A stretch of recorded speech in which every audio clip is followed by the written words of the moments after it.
నిజంగానే వీళ్ళ దగ్గర డేటా ఉంటే అది కరెక్ట్ గా ప్రజల ముందు పెట్టుంటే నేను మళ్ళీ ఆయనకి 11 సీట్లు అంటే మళ్ళా బాధపడతారు. కాబట్టి నేను చెప్పను. కేడిఎస్ ప్రసాద్ గారు విశ్లేషకుడుగా ఓకే, ఆయన ఫ్యాక్ట్స్, ఫిగర్స్, నంబర్స్ అవంతా భయంకరంగా ఉంటుంది. బట్ ఆపోజిట్ కాయిన్ ఎలా ఉంటుందంటే సింపుల్ సార్, ఆ లెక్కలంతా చెప్పుకొచ్చారు కదా.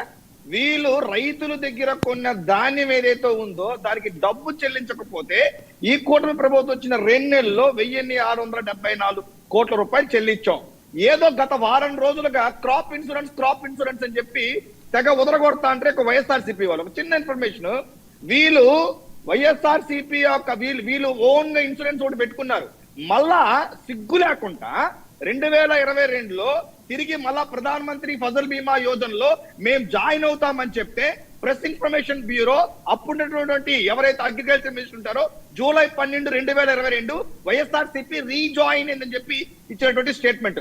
జాయిన్ అయిన తర్వాత వీళ్ళేం చేశారంటే ఏదైతే స్టేట్ ఇవ్వాల్సిన మ్యాచింగ్ గ్రాంట్ అంటే మనం ఇవ్వాల్సిన షేర్ ఏదైతే ఉందో ఆ షేర్ కూడా వైఎస్ఆర్సీపీ వాళ్ళు రైతుల ఇన్సూరెన్స్ కి ఇవ్వలేదని చెప్పి 2025 జూలై 1వ తేదీ కేంద్ర అగ్రికల్చర్ మినిస్టర్ చెప్పినటువంటి పరిస్థితి. మీరు రైతుల గురించి మాట్లాడడం, ఇన్సూరెన్స్ కి డబ్బులు కట్టా అని చెప్పి మాట్లాడడం, మరి ఎందుకు? నేను చెప్పిన information press information of bureau July